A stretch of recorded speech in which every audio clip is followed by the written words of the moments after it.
Thank you again, Yoko. No, it's, So the class is gonna begin early because I think that everybody's basically here. But generally speaking, it is meant to start at 6:15, but I'm happy to start it at 6. So, I mean, it just depending on whether or not you guys want a little bit of a break between what happens before the class and this class. The class will have one break if you need it. Otherwise, it goes for 2.5 hours. But I have found that that's hard in the MA moment. So for those of you that still smoke cigarettes or that you still have to go to the bathroom or something like that, then I understand, and you can leave. We'll all leave, and we'll probably have a break at 7:30 is what I'm trying to get at. So we'll go for about an hour to an hour and a half, and that's the normal sort of rhythm. So anyway, welcome. My name is Johnny Golding, and you've seen a little bit of me in the kind of mad introduction. I am the director for the Center of Contemporary Art Research, CCAR, and I have a number of PhD students, which is why I am often difficult to get a hold of, but I will do my best to see you, each and every one of you, whenever you need. I think I put my phone number on here, but maybe I didn't. But I'm not going to tell it to you right now because we're recording. But I will put it on. I will get it to you. The first question I have before we really begin is there anybody that is upset about the fact that there's a recording going on? Excellent. Okay. Because that recording is going to be on the web. I mean, it is possible that thousands and thousands of people will get this and then steal all your ideas, and but it's not probable. Okay, so however, it's an intense class, and at some point you need to forget that there's a camera there. Maybe you've already forgotten, but it will actually help you. It's put on the before the center was called CCAR. It was called CFAR. Anyway, and so the website at the moment is www.cfar-bcu.ac.uk. It's going to shift to CCAR, but at the moment CFAR. And I think I've got it there somewhere, but maybe not. God. Okay. And all you do is look up on the website and go follow that. Each of the courses are each of the lessons are fairly clear. Now, there was a big change in management structure here, and they decided to rest the Radical Media Arts course. So the second core course, which was Untimely Meditations, has been slightly folded into this one. Now, this one, because it didn't make sense just to teach you dialectical logic, since that isn't actually the most contemporary thing that's going. But you need to know about dialectical logic in order to know either that you love it, you hate it, you want to use it, you don't want to use it, you know that you're using it, something. Because in all of your work, it's in your work. So you need to kind of be aware of that fact. And we'll go through the course outline so you don't have a complete nervous breakdown of what you will, but hopefully it won't be too bad. So what I've done in the initial document, so whatever I handed out on Tuesday, or whatever it was, is wrong. This is the one you need to follow, just get rid of the other one. Because, well, I changed some of the books. If you look at this, it basically is saying there's two major types of methods. And all of your work has a method, so that no matter what you think, even if you think you don't have a method, there's something that gives you a way of remembering and not remembering. Like, somehow you're getting into something that's happening and you see something, but another person doesn't see it. There's something in your, let's say, your data collection set that, if you're not being an empiricist, is going to be called a method. And that is basically, at the moment, there's two predominant types. There's one that's called the dialectical method, and there's the other that's called the discursive method, and it's in bold, dialectics, discursive. I've laid out on the table a number of texts, but there's also some pieces of artwork like the one that's in string and hide. This is some of the artwork from last year from finals, and it gives you a sense of the kind of thing that you can produce if you want. And they're laying around. I can put more on the table at the moment, but I don't want to overdo it. Dialectical method is basically, the way we're looking at it, is basically through Hegel, and then Adorno. And then there's a little bit of Kierkegaard involved. Discursive method is basically through Nietzsche and Foucault, but it's in fact being developed via, so that you don't get completely drowned in everything, Karen Barad's work, Lyotard's work, Jean-Francois Lyotard. Has anybody not heard of any of these names? There's a couple of you that haven't heard any of these names. Okay, it's all good. Let's see. I'm going to go through this in detail, and just say something at any point if it seems like this is not making sense. Did the fan just die? No, I'm just trying to hear you. Oh yeah, oh that's fine. That's all right. Fine. Okay. And then after I go through this, maybe I should do this beforehand. No, we've already done, after we go through this bit, I'd like you to introduce yourselves. Okay, I know that you did Pechacuch and all the rest of it, but whatever name you want to go by, you have to stick with in the seminar. So it can be your actual name, it can be some other name, I don't really care, but that's the name you'll go by, that's the name that we'll know you as. And I want you to begin to know each other, you know, like there's another human next to you who's actually interesting, and we will have some sort of relationship to each other on that. Okie dokie, let's look at this. Philosophy is a funny animal. If it's done right, it's dangerous. So it's hardly ever done right. And there's a lot of times you might have sat in philosophy environments that you just wanted to like put a knife in your head or something, or just try and wake yourself up, because it either gets really, you know, boring, or it's just tripe, or it is so complex that you just can't even make any sense of it. What we're going to try and do is get rid of some of the jargon, but you can't get rid of all of it, and yet give you a way in so that you're not just posing. So you actually know what you're talking about, and you're actually inhabiting it, and you're not using concepts to explain your work, and you're not using your work as an example of a concept. Those are two bad things, and they belong together in a ship and to sail off into some hell, and you don't need to worry about that. So if you decide on the bigger assignment to do an art piece with your essay, the art piece and the essay say the same thing. It's kind of like what Helen was. Is that okay to Yeah. point you out? Yeah, what you were doing today, you know, by showing that piece, that you didn't need to explain it, you didn't need to contextualize it. It was doing what the essays were also doing. So it's that kind of scenario. Okay. Right.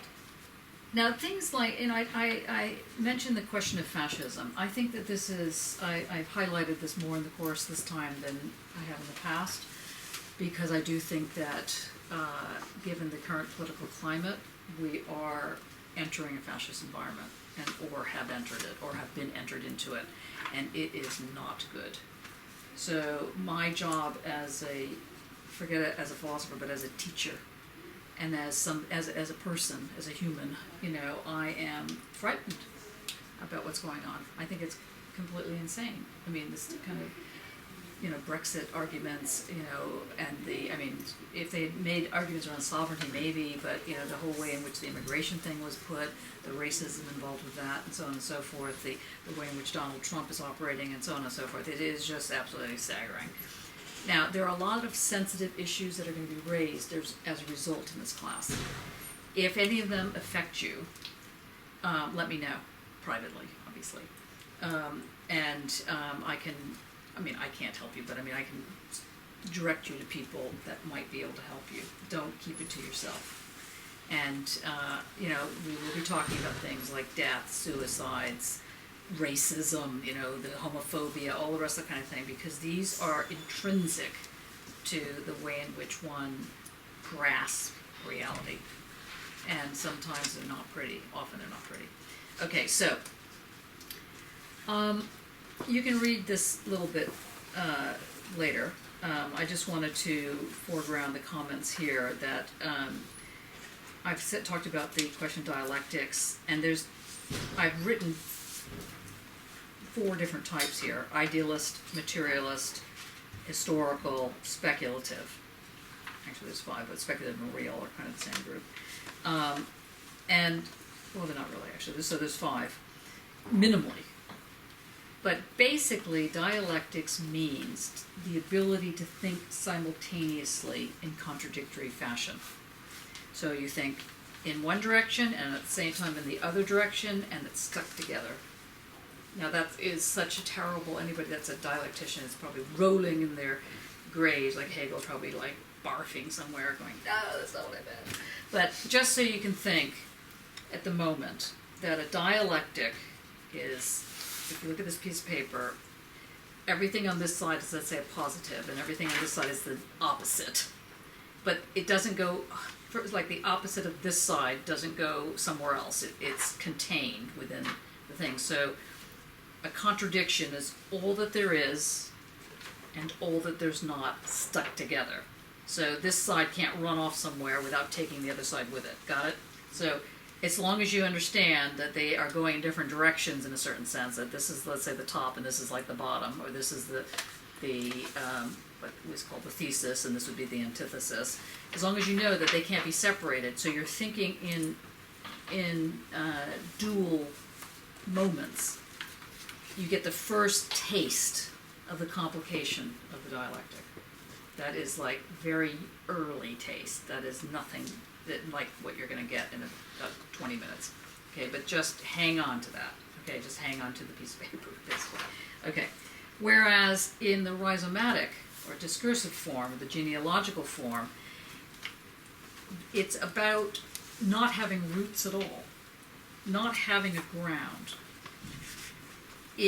The easiest way to explain this, although again not easy, is to raise Einstein's famous expression E equals mc squared, where the E and the mc and the squared belong together. So the equal sign attaches those two. And there's no reason really to think that energy would be mass times velocity squared. There's, whereas in this version, it's only going to be that which is the literally point for point other side of that. So the Einstein move is the discursive move, but it came a lot earlier with Nietzsche and Heidegger and a lot of other people. Now, if you didn't understand that, it's okay. You will, believe it or not. Right, David? Yes, he's a survivor of this. So is Jess. So it's Helen. Okay. All right. In a certain sense, as a result, there's different camps in philosophy, and it's like you need to know about these camps, these landscapes. Some of them cross over, some of them don't. Some people talk to each other, some people don't. I think that feminism, to the degree to which it is not about men as opposed to women, or men on the opposite of women, whatever, this kind of thing, belongs in the discursive group. To the degree to which one would see that a male is the opposite of a female, that would go in the dialectical. Even that's incorrect, but very few feminists would really argue that point anyway. So the feminist, the queer, the civil rights movements, this tends to be discursive. In fact, all the movements around what came to be understood as the so-called New Left, which basically attacked the dialectical thinking, enters in via this discursive move. Now, because we only have 12 weeks, in fact, we really don't even have 12 weeks, I've had to condense this into a very plotted history.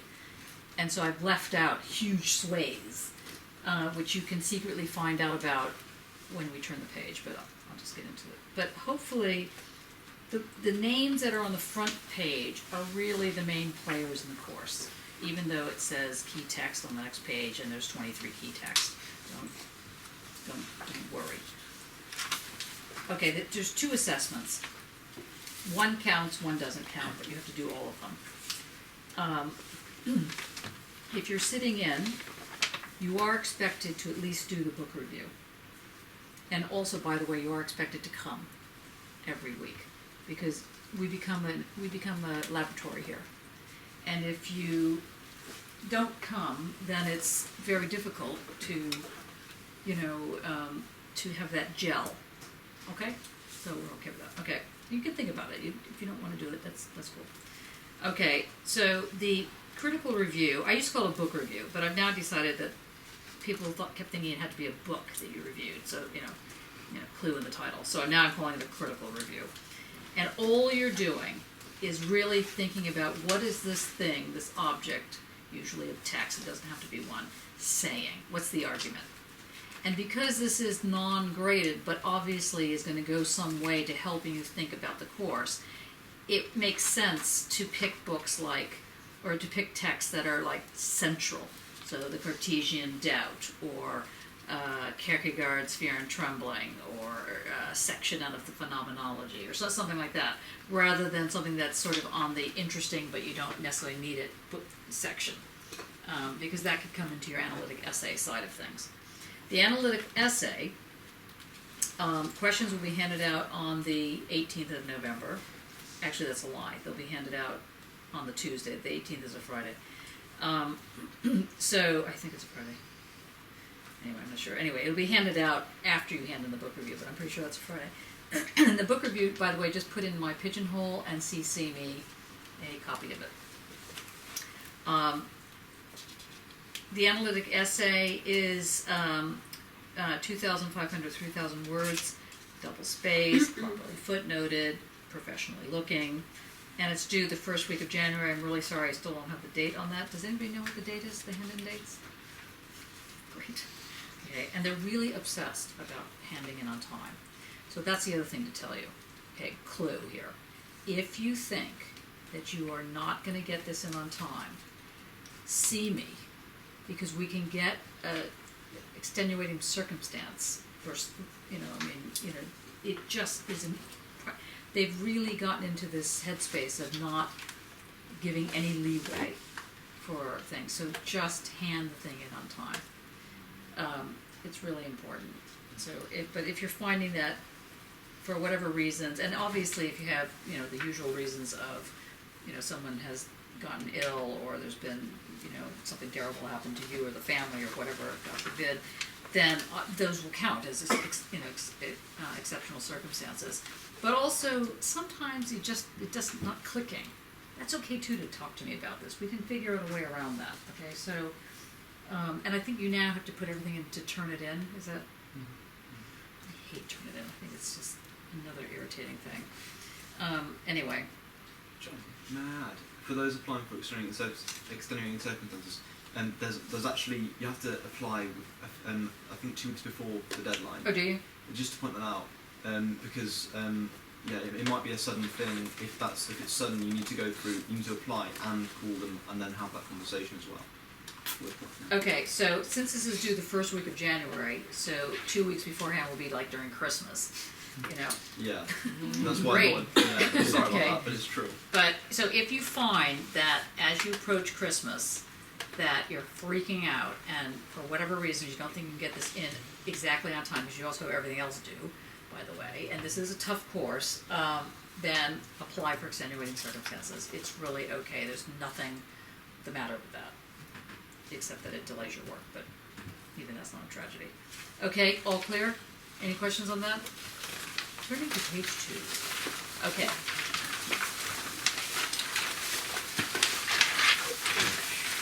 Now, your emails will all be sent to Dane, who's the MA assistant tutor for this class. He's wonderful. He just wasn't able to make it tonight. He's another mad PhD student working on Leibniz and mad things with computers and imaging and dimension. Anyway, but he also deals with the web, and he will get you involved with Dropbox or Google Drive. For those of you that have unlimited space on your computer, and therefore can afford Google, well, not Google Drive, but the other one, Dropbox. You go via Dropbox. For those of you that have no money and aren't planning to, support capitalism and Dropbox, you go to Google Drive, which is still supporting capitalism, but okay, you don't have to pay for it. And Google Drive will still get you into Books PDF. Okay, and that's what you're going to be signing up to, this thing called Books PDF. And Books PDF have every book that is required on this course or text or whatever, with the minor exception of this one that which just came out yesterday, so it's not there, but we'll get Dane is like amazing Dane. He always finds it somewhere on the web. This is by Donna Haraway called Staying with the Trouble. We're going to look at this last in the PhD seminar, which is on Wednesdays. We'll look at that first, but anyway, and she's got 2 chapters that would be interesting for you guys. One is called, we'll use, it's called, where is it? Why isn't there a table of contents that I can find? Origins. Anyway, it's called something with a oh, here it is. It's called Tentacular Thinking. Anthropocene, Capitalocene, and something unpronounceable, but I think it's Culturecene, but it's spelled Chthulucene, so. And the other one is Awash in Urine. So, Staying with the Trouble, Donna Haraway. You'll see it's on the book. It should be on there. And it's not. That's hilarious. It is. It's just down as Karen Barad. Oh, that's right. That's funny. That's wrong. Thank you. That should be well done. Good spot. Donna Haraway. Tentacular Thinking. Yeah. See. Okay, so let's go through this very quickly. Kathy Acker passed away in 1997 from breast cancer. She was a fantastic mad rebel punk. She wrote the thing called Lust, A Sailor's Thin Identity or Slim Identity or something like that in 7 Deadly Sins. We can look at that. I think it'll be very helpful as a backdrop. Any of these that don't get literally picked up on the reading list, you can always go back to them and take a look at them. Theodore Adorno was one of the leaders of the, one of the founders of the Frankfurt, what's called the Frankfurt School, or the Critical Theory School, and he wrote a number of almost impossible to read books, one of which we're going to more or less do the most difficult of them, Negative Dialectics. Well, it's really not the most difficult, I think. Maybe the Enlightenment one is pretty tough going. I mean, it's like really intense German then translated in really bad English. Okay, so, so anyway, so for anybody whose English is not their first language, if you can speak German, great. If you can't, just hang in there, okay? Just hang in there. Hannah Arendt, she's another person that's part of the Frankfurt School. Most of this is Frankfurt School, because this was the main thing. Hannah Arendt wrote The Human Condition. She wrote Eichmann in Jerusalem. She wrote a number of interesting works which were attacked mercilessly by another woman named Hannah Pitkin, where she characterized Arendt's work as dealing with blobs, like the society is attacking, like Marmite coming after you, this kind of thing. And it's actually hilarious. I didn't put Pitkin down here because it just got too crowded. But what we're going to look at is a very small section in Hannah Arendt on Descartes, on her understanding of doubt, what it is to doubt, and how doubt becomes the ground, becomes the arena around which you learn how to be free, how you cultivate doubt. But doubt isn't like, I don't believe you. That's not the doubt. So it's not like doubting Thomas sticking the finger in Jesus. That's not that form of doubt. It's a totally different form of doubt. It's this doubt that we'll get to in a minute. Then we've got Karen Barad, who did not write Tentacular Thinking. That is Donna Haraway. It just came out anyway. But we do have Karen Barad, which, and we will be looking at, what's it called, Meeting the Universe Halfway, which is basically her looking at quantum physics in relationship to the Enlightenment. And that'll be the very last session. I have no fear. And that session will roll into research and practice.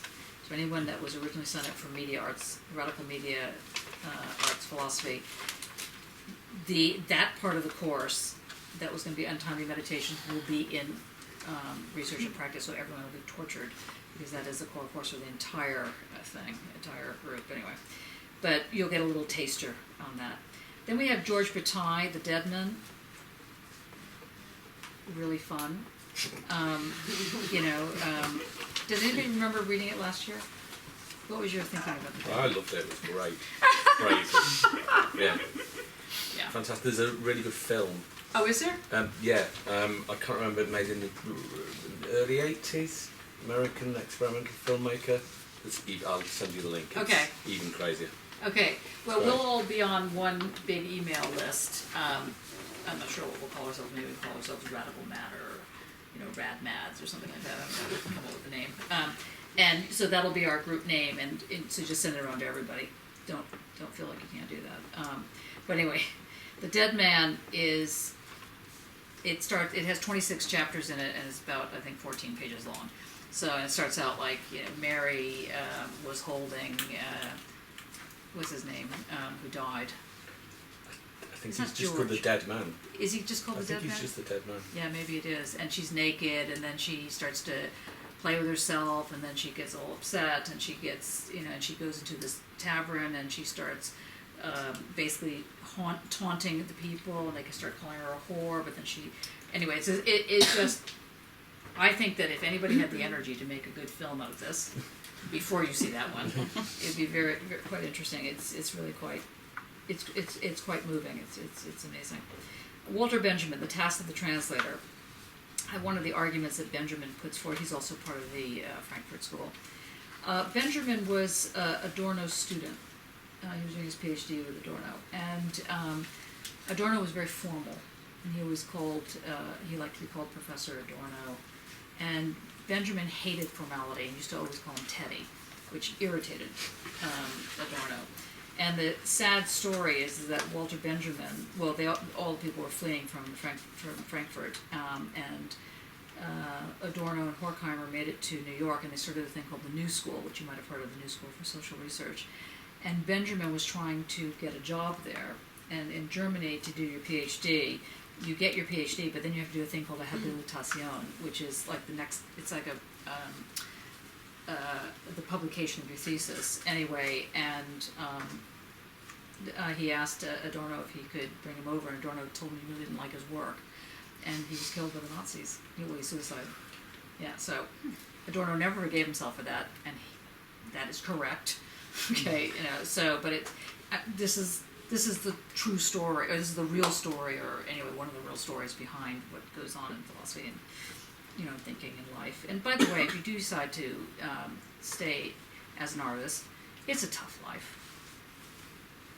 Someone's got to do it, but, it is a tough life. Philosophy is also not exactly a bowl of cherries, but it's addictive. So, good luck. I mean, I couldn't stop. So the Task of the Translator, basically, what he argues in that, I'll try not to go through all of this, it's too slow, but what he argues in the Task of the Translator is that the language that God speaks is the language of translation, and that is the language of art. It translates, it isn't an object, it is the bridge.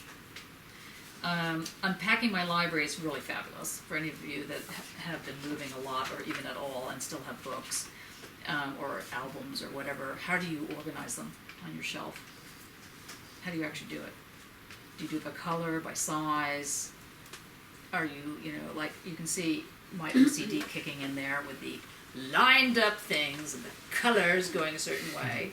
Okay, so trying to match the painting. So I don't know. How do you actually do it? Oh, which reminds me, all these books here are my books, but you are welcome to borrow them. I've only lost one book, and it was here.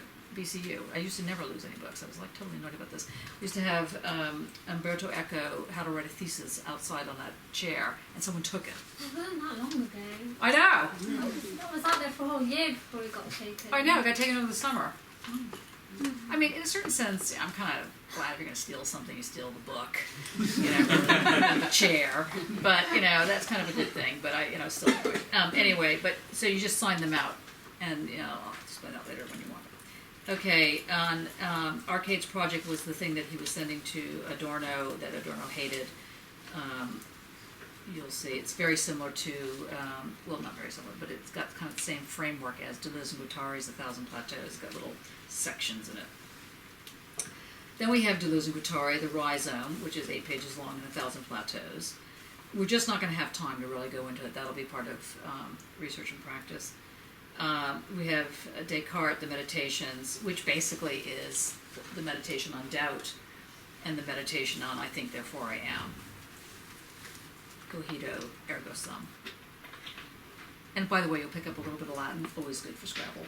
You know, cogito, I think, therefore I am, ergo sum.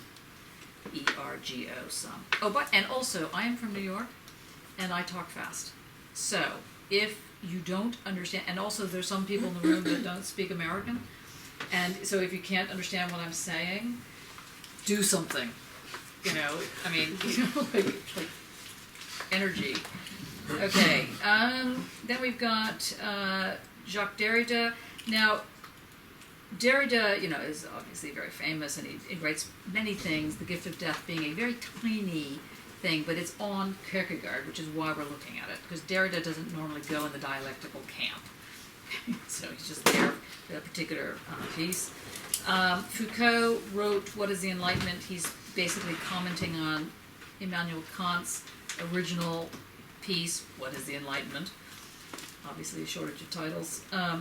Frantz Fanon, Wretched of the Earth. I figure if we're going to study fascism, we might as well throw in colonization, and at least you'll get a taste of this. Sigmund Freud, Introductory Lectures on Psychoanalysis. And I put in the interpretations of dreams, but we could always have a child as being beaten, or Wolfman, or Ratman is also quite good. So it just depends when we get there where you're following. I mean, the basic thing is to get down really what it is to talk about an analytic that is psychological. What does it mean to talk about that not as psychology, but as an analytic? It's very important. That's the key in the Freud move. Then there's some of my work here.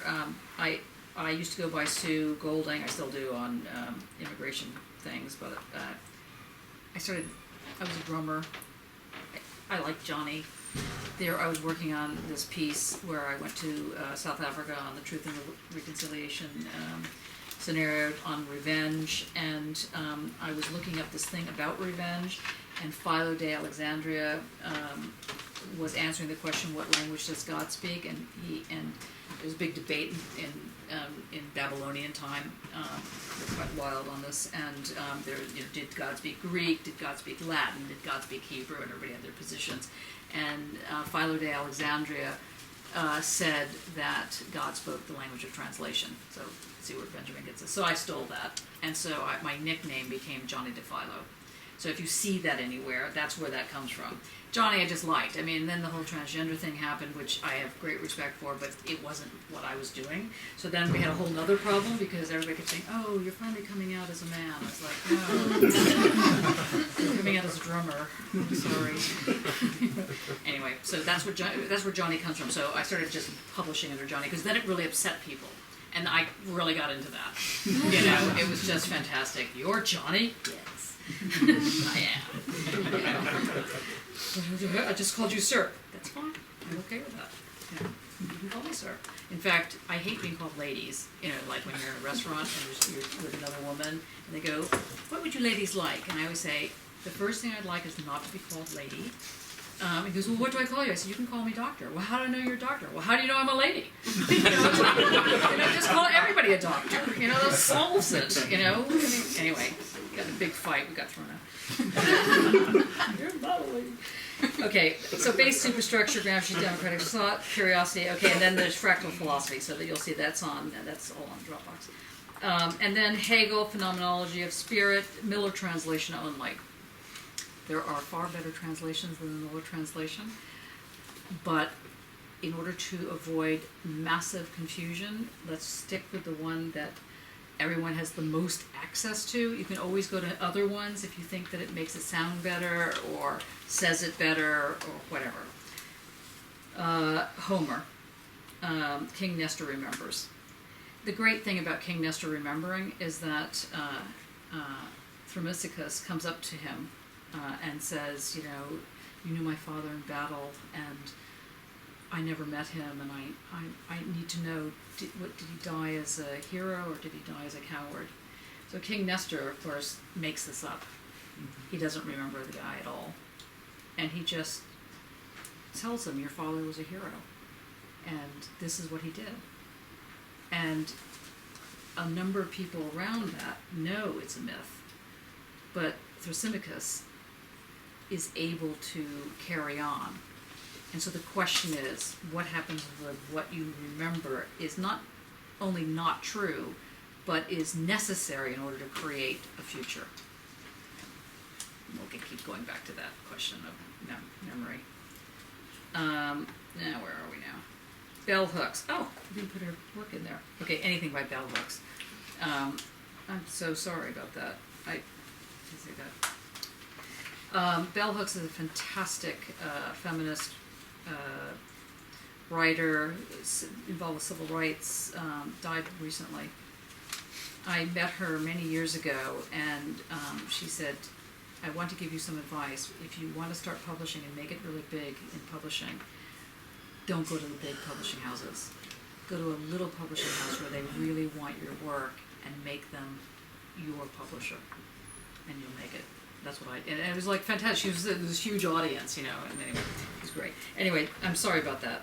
I should have, Lucia Garay, Speculum of the Other Woman. She was part of the Lacanian group, Jacques Lacan, and was thrown out because she thought they were such misogynist pigs. So, which they were, and so what happened was, I mean, that's my opinion, but that was also her opinion, and so she set up another way of looking at Lacan by talking about the speculum of the other, but it became kind of almost as, you know, the reverse side in a certain sense. So you'll see. I mean, I actually think that this is a fantastic work. The one that we look at, well, the one that we would have, well, maybe we'll end up looking at it in RIP, is called Forgetting of Air in Heidegger, which is really spectacular as well. Okay, Immanuel Kant, What is Enlightenment? Now, these are all not long, okay, so these are like 4 pages long, 5 pages long, so don't get overly freaked out. Except when you get to Kierkegaard, is long. Okay, well, it's only 90 pages, but it's 90 hard pages. And it's asking the question, if God is speaking to you, well, first of all, is God speaking to you? And if God speaks to you and says, go kill your son, are you hearing things? Is this psychotic? But what we look at as well in this bit is the fact that Abraham had a secret. And the real question is, what's your secret? Every artist, every thinker, every creative person has a secret. And the thing about a secret, it's not tellable. It's a secret. So you'll see when we get there how this becomes really weird. Okay. Then we have Lyotard. I don't know if we'll have time for libidinal economy. Very sexual, pornographic stuff. But basically what he's arguing is the rhizomatic thing that you get out of dialectics. You are established in a sensuous sexual economy, which he calls libidinal economy. Marx, again, I'm assuming we'll have some time for this, but you'll see when we go through the thing whether or not you think we should do this or not. Theses on Feuerbach, there's 13 of them. No, there's 11. There's 11 theses on Feuerbach.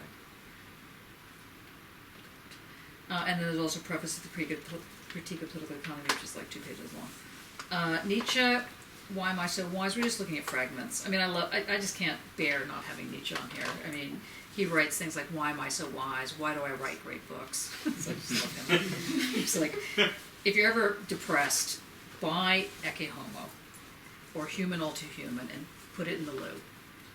And just read it whenever you can. Because it is fabulous. And read it, Nietzsche always says, when you read philosophy, when you properly read philosophy, try not to squint. Try not to be going, okay. Try to just let it go over you. And that's Nietzsche in the loo. Doesn't go outside this room, except, okay, nobody's gonna really watch that. Okay, then we got Karl Popper of Clouds and Clocks. He asks, what type of methods are there? Is it like, when you picture logic, do you think of it as a cloud? Or do you think of it as a clock? Tick, tick, tick, tick, tick, very precise. Or cloud, kind of. But then when you think about it, a cloud is actually more precise than the tick, tick, tick. And then actually maybe the cloud and the clock are the same, just that the cloud does its ticking through gas, and the clock does its ticking through sound. But then maybe that's not, anyway, you'll see. He gets into that.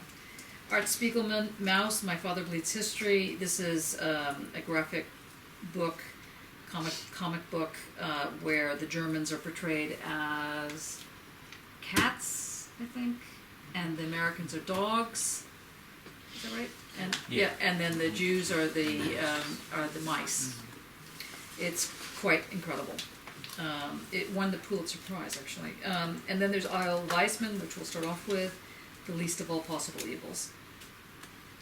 I'm not going to go through the important, interesting ones, because while they're important and interesting, you can go through them yourself. Okay, so let's look at are you okay? You like... Just a quick question. Yeah. Why is Sin with 2 stars and 1 star? Because I couldn't help but put the 1 stars on, Okay. even though really they should go under important, but not so important. Yeah. The 2 stars really don't mean anything either, Mhm. in a certain sense, but they were really important, and then I realized I was doing all of them as 2 stars, and then I thought, so, you weren't supposed to catch that, really, and I was gonna take that off, but then I didn't get around to it. Okay, there are 4 parts to this course. In fact, there's really 3, because I just don't know how we're gonna get through 4. It's a 12-week course. You've gotta put your skates on, and it's gonna, it's like climbing, of course, skates, mountain, I don't know. I went on a fantastic, not what you call it, a retreat, a yoga retreat. And I'm not really a yoga person, but my partner's a yoga person, and I'm a horse riding person, so it was a yoga horse riding retreat. And I put up with the yoga, she put up with the horse riding, so we sort of worked it out together. Anyway, and on the horse, I rode on a beach at full tilt in Cornwall after having broken my back 5 years ago, and the doctor said I would never get on a horse again. And when I was in the gym, people would say, what are you doing this? And I said, it's to get back on the horse. And they thought it was a metaphorical thing. And I was like, no, it's an actual horse, to get back on it. So that's what you're going to end up doing. You're going to get on a horse. So if you fall off, just get back on. It will be hard. You will be sore. But it will work. Okay, part 1, tools of the trade. What is a ground, or what is the ground? What is a ground? And why do you need to know about this thing called a ground? It's going to haunt you. So it's week 0 through 2. We're already at week 1, so you see how I try to do this. Creeping in themes, materiality, ontology, enlightenment. Now, these are big words that are very good in Scrabble, and we'll play Hangman a lot of times to try and get you to remember how to do this. But these words, the materiality of life, or let's forget about material, ontology, anything with an ology in it, sociology, so I can think of the most, ontology, so on, methodology. Ology means logic of. So if it's epistemology, it's logic of the system. If it's ontology, it's logic of the ontic, of the start. Okay, so anyway, enlightenment. Part 2, consciousness, experience, secrets, sex, and sexualities. Sub-themes that creep in, fear and trembling. Like Do you ever get the goosebumps when you know you've hit something right in your work? And if you haven't, you're not doing it right yet. If you need to know at like 3 in the morning when you're sitting there going, everybody's going, go to bed. You're like, no, 1 more minute. You know, that's what this is about. Part 3, we get into the hardcore dialectics: materialist, idealist, speculative, realist, negative. The sub-themes are this whole question of what is an object, what is objectivity, what is subjectivity, what is contradiction, universality, so on and so forth. Agency, and the last is radical matter. So we'll see now. If you just turn the page, we will try and keep to this schedule as best as possible. Today, after you take a break, we're going to go through acorns and trees. Deleuze and Guattari are the ones that came up with this whole argument about what they called arboreal, like a tree, arboreal philosophy versus vegetal. Yeah. Okay, great thing about being a philosopher is you can make up words, you know, and they were very good at it. So Heidegger is probably the worst at being the best. Anyway, looking at, okay, so today we're going to get into this question of the ground and doubt and the Enlightenment, but that's after your break. And we're going to look at 2 fragments. That's why you didn't really need to read anything. Human, all too human, about the question of conviction. Like, when do you know that what you're thinking is right? It's just right. You know, if you go to a gallery and you look at some work and you go, I don't like it, that's really not all that good. Maybe you have a gut feeling about it, you know, but how do you know you're right? What's the conviction? And a lot of people have lost their lives with their convictions. You know, a lot of people continue to lose lives because of conviction. So, and a lot of people say things with a lot of conviction, but they're lying. Not pointing fingers at anybody at the moment, but, you know, sort of orange hair, not orange, but orange hair, you know, comb over, possibly thinking. Okay, and then Descartes' meditation. It's all about doubt, and we'll get into that. And we will look at this question. What is this question of enlightenment tonight? Okay, every seminar you should have read what is today's seminar. You are now graduate students, which means that you need to learn how to fake it as you make it, or how to make it, you know, fake it until you make it, or however that expression goes. So if you haven't read something, try not to show it, okay? But you will be asked to, you know, be a part of this. And so if you've read it and it went in one eye and out your ear or something like that, that still counts as reading it, okay? At least the first 2 seminars. And then eventually you have to actually read it and remember it. That's the next step. But this beginning stuff is hard stuff. You need to get used to it. It's like working out. You just need to kind of get into it. And so all the seminars will have questions to consider. So whatever the lecture is on, those questions will be embedded in the lecture. So we're going to look at objective. We're going to look at this thing called dare to know. This question of the limit. Question of consciousness, and this question of the telos. All tonight. Yes. Oh, this is week 1, sorry. Yeah, this is week 1. So week 2, the least of all possible evils. So this is what I call truth or dare, which unfortunately is being the big game that big political environments are playing out right now. But it'll just be a taster of what it means to talk about liberal, this word liberal, and not as a dirty word, but what do you really mean when you say the word liberal? Liberalism, liberal arts, liberal, and how that has managed to take on some very strange and in some ways horrific reads. You know, the Machiavellian, even Machiavelli didn't say the kind of things that people think. Anyway, but so what Eyal Weizmann does, he's part of a group called Forensic Architecture, which is a very good group, and I just came back from Venice yesterday, or the day before, and he's got a big thing at the Biennale, because it's the architecture one. And their forensic architecture, what they do is they look at, and you might want to do this for your research, they look at drone strikes, particularly in Israel, not Israel, in Palestine and, well, anyway, the whole region. And they found that the way in which a drone strike operates is that a drone comes through, let's say, the ceiling, and all you can see on the pixelizations is this little hole. That's it. And then the rocket splits.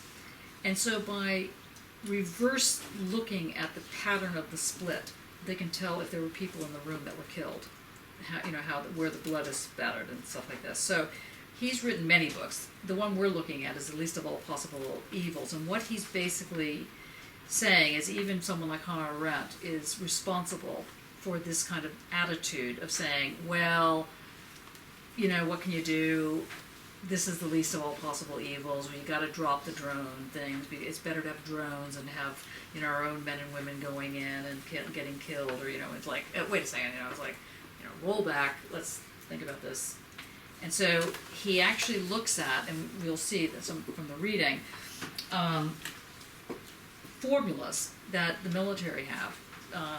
Literally, how many people can be killed before a tipping point is crossed that are civilian. Okay, so this is all part of this thing, and so that 666 stands for the devil, right? So this is the policy of the least possible evil. It literally is called 665. I mean, you almost couldn't make this stuff up, but it's like truth is stranger than fiction. So 665 represents the military strategy of certain Western countries, Britain, U.S., Israel in particular, but they're not the only ones who got their hands dirty on this, where the idea is that there's got to be X amount of deaths that are what's called collateral damage. It's like this, well, okay, so, and it's problematic, and so Karl Popper will go in there too because it's part of the argument. And then there's Dear Wendy. Somebody said they watched it. Who watched Dear Wendy? Yeah. What'd you think? Yeah, it was really good. Yeah, towards the end it knocked your socks off, didn't it? Yeah. Yeah. Yeah. We're just gonna look at the trailer in the class, but yeah, if you have a chance, look at the whole thing. It's great. Okay, so and then we have the trick question.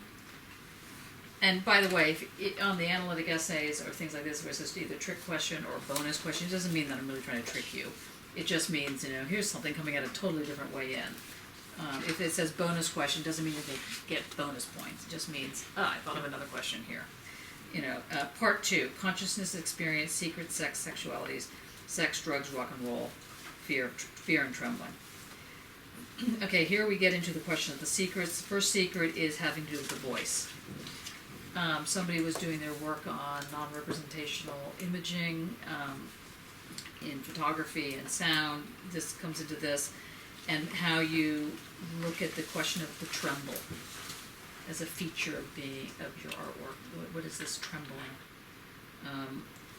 And this thing knowing that you just know. What is that knowing? And the first secret that Jean-Francois Lyotard talks about is the one of how to hide. He always says, if you don't know how to hide, you don't know how to love. So there's a lot of weird things about this secret. So is a secret that you're off doing something like having sex with somebody else and your partner doesn't know about it? Is that the secret? For Lyotard, that's not the secret. The secret is something that can't be unloaded. It's a secret. It stays in this weird void. We'll get into that. So then we get into this question of attunement. And what is called the teleological, notice logic of the telos, teleological suspension of the ethical.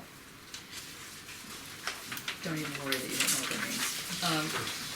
Okay, and then we get into the second secret, which is week 4, which really has to do with, again, this more delving into the this secret of your art, and the film that I think really speaks well of this, to this, is The Imposter. Has anybody ever seen this film? Heard of it? Excellent. Have you seen it? I think so. Is it with the French guy? Oh, is it something The else? Spanish guy Oh, Spanish. Yeah. who I've seen it. pretends that he's Yeah, 13. yeah. I've seen it. Yeah, he's Yeah. 26. How he was able to get, and it's amazing. A friend of mine is the director of this film. She got the Academy for it. But anyway, it's great. Anyway, The Imposter is simply. I think it's one of the best films I've ever seen about what happens when you have a secret, and the secret just gets out of hand. It just gets way out of hand. And in the end, it's not that secret. It's another secret. So you'll see when you start looking at that. And then there's stuff that you can read with this. Okay, then we get into phases, sexual phases. So sucking on cigarettes and other pleasures of the libidinal kind. Sometimes a cigar is just a good smoke, but sometimes it's not. When's the difference? And again, the analytic part, and what is and how long is a phase? It's just a phase I'm going through, except, they always say if you're going through hell, keep going. That's Winston Churchill. But if you're, sometimes if your phase is not hell, if your phase is gay or I don't know what, some other phase, do you just stay with it? How does it link to the body? And now we get into how the logic of senses, the logic of sense, sensuality, your body starts not just implicating your thinking, but is your thinking. That's what's going on in this book. So we're going to take a look at Paris is Burning. Anybody see this film? Oh, good. Excellent. And we'll look at the introductory lectures of psychoanalysis, so we'll have some more things about like the anal phase, oral phase, the Oedipal phase, and so on, and then the dead man. We could do a child is being beaten. This is like, why do you beat, or why did your mother or father beat you? And it's because they were beaten, but what is that really about? What's the beating? And Freud links it with masturbation, and there's all this.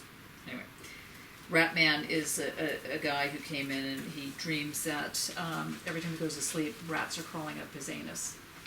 And so, another fun thing to read.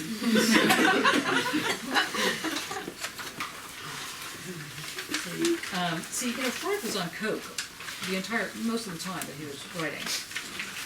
There's something to be said about this. I'm not advancing drugs, but I'm just saying, the idea that he could then get into all of this thing with the rats and the anus and... Never mind. Okay, part 3. Now we get into the hardcore stuff. We're in... Like that wasn't. Yeah, that's true. That's right. Yeah, I remember you asked you. But he also slept with all his patients as well. Oh, not all of them. But, a few of them. Yeah, that's always a tough one.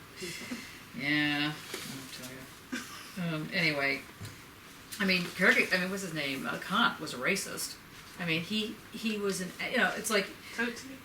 Pretty much totally, yeah. Scientifically? Everything. Aristotle believed that women's brains, all women, not that it mattered, but all women of any class, ethnicity, whatever, had smaller brains than men as because they weren't as smart. And he had this there's men, and then there's I don't know what, they've got different classes, scholars, soldiers, cows, chickens, babies, and then somewhere in that thing was women.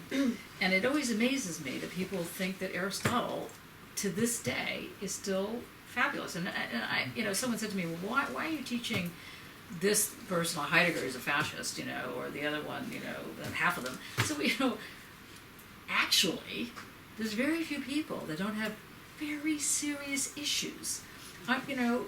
So we got to get our hands dirty, When you're with the devil, take a long spoon, and so on and so forth. So keep your eyes open when you're looking at this stuff, because you can always, when you steal from people, because we'll steal from all these people, just remember the Trojan horse problem. You might be taking in a whole other thing. So just, you're right. It's a problem. Okay, now moving swiftly on. So we have dialectics, materialists, idols, blah, blah, blah. I've given 5 weeks to that, or 4 weeks rather. We may need 5. The first one is really, what is a dialectic? and we get these new concepts like abstraction, thesis, blah, blah, blah, all these kind of things, and then you get to read the impenetrable Hegel. It's really quite amazing. But once it makes sense, it really makes sense. Right, Amrit? Yeah. Because you cracked it. I still don't think I cracked it, but See? I get it. I got it. This is why I love my got students, it yeah. last year. It made a lot more sense last year, and it makes a lot more sense with everything that's going on at the minute. Yeah. I do. Yeah. It makes sense. But you just keep at it. That's the thing, you know. The other thing I'm going to just say before I forget is you all go out and buy some red lipstick, male, female, transgender, whatever the story is, and on a piece of paper, big piece of paper, write "I'm brilliant" and put it in the refrigerator. Okay, and, or wherever you go often. Okay, and when you open up the refrigerator or the bathroom thing, you'll see the sign that says "I'm brilliant," because at some point you're going to think you're an idiot. Okay, and you're going to be convinced that you're just so stupid. It's unbelievable how you got this far. In fact, how are you even breathing? So just write that down, so you just kind of remember it. My father used to put in ice cream containers. He would eat the ice cream and leave the container, and he put his business card in. And eventually he started saying, you know, what you should do is, because I was doing my PhD at the time, just put in the ice cream container, you're really smart. Or, so I've adapted that to get the red lipstick, I'm a genius, I'm intelligent, or even I'm just smart. Or even if you can't go that far, I'm not stupid. Okay, you can go very low, but just try and remember. Okay, so now we have week 7 is diving into that. This is the question of no thing, the thing of the no thing to nothing. So it's on purpose that it's no thing. Anyway, we'll get into this whole thing. The TLS gets complicated. And then we get into the third version, now we get even more intense. And that's when we get to the master-slave dialectic. Anybody heard of this thing? Master-slave dialectic? No one's heard of it? Wow. Jeremy Corbyn lives. It's like he's going to come back. Anyway, master-slave dialectic used to be like the mantra. You'd go into any class on dialectics and they'd always say, the master-lord bondage, or, slavery and master. And the argument that is made, the wrong understanding of this argument, is that the slave has more power than the master. And if you believe that, I have some snake oil that will make you be very young. I sell you for 300 pounds, easy, very nice. So you'll see, we'll get through all this. It's just unbelievable. Okay, so then we get to, okay, now this is week 9. Now week 9, we're either going to counteract Hegel with some Marx, so that where Marx basically puts Hegel on his head, A, or B, if you notice it says week 9 in red, and then week 9 not in red. They're two different week 9s. Okay, that is because either if we do week 9 as Marx and then week 9 as Adorno, then we're not going to be able to get in this stuff on radical matter. However, on the other hand, Hegel is a real bear to get through, and sometimes Marx is so readable that it's just like a relief, light relief, reading Das Kapital, whatever. So have a think about it. When we get closer to it, let me know what you're thinking about. So that's not a mistake. There's 2 different week 9s in there. Then week 10 is negative dialectic, week 9, if we go there, is Adorno's negative dialectics. And here's where we get into the sort of politically interesting aspects of what dialectics, as a method and as a political strategy, what it begins to show up. And one of the things that begins to show up is how racism operates. And the argument that Adorno develops through negative dialectics is that capitalism doesn't produce racism, it requires it. It's a very different argument than just saying that, it requires setting up this thing called the other. and then saying that the other is the bad person, whether it's the person of color, a person who's gay, a person who's whatever the issue, women, you know, blah blah blah, and so it's an interesting and very very intense scenario. And we'll get into this whole question of groundless grounds, the logic of disintegration. So either week 11 is meditations. That should not be mediations. It should be meditations. Okay, spelled it wrong. Meditations and metaphysics. Is there an after Auschwitz? The famous line by Adorno is, one must write poetry after Auschwitz. It's not. He starts by saying, can one write poetry after Auschwitz? And he answers it by saying, one must write poetry after Auschwitz. You must be able to do this. What's the must in here? And then we get into December 6th. December 7th, December 13th is, supposing it could be otherwise, what would your 21st century otherwise look like? And that's where we get into Karen Barad's that's what I meant to put down there, transmaterialities and queer political imagining, Deleuze Guattari, the rhizome, Lyotard's The Ephemeral Skin, any of this kind of stuff, and of course Haraway's tentacular thinking. So now, we, meaning me and Dane, and possibly Mattia. Mattia might come back into the picture. He just finished his PhD. Yay, Mattia. And it's a brilliant piece. And he's gone off to lay down somewhere, I think in Sicily. So, for 3 weeks. So when he comes back, he will probably join us. Anyway, so the three of us, myself, Dane, and Mattia, are always here. Or, well, that's a lie. Are basically here to help you. Just email me. If you don't hear back from me, one of two things has happened. Either your email has gotten lost in the shuffle, or I haven't gotten your email, because otherwise I will respond. So I get a lot of emails a day, like hundreds, and it's annoying. And I sometimes just miss it. I just miss the email. Like we have a wonderful student, Ashley, who couldn't make it tonight. He had this really important document that needed to be signed for today for him to come. Anyway, sadly, I didn't see it because it fell into some place. Any questions?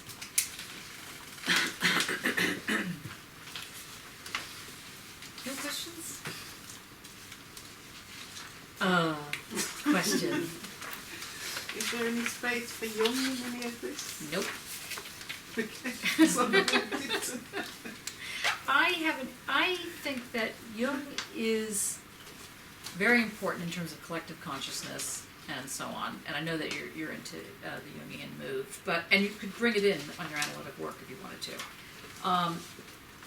I worry about it because the idea here, because it takes you one more layer into the argument. And we had 12 weeks, which is not a great argument, but like for example, there's not enough feminists on here, and there's not a lot. So what I was trying to do was to try and just give you a sense of the bigger picture.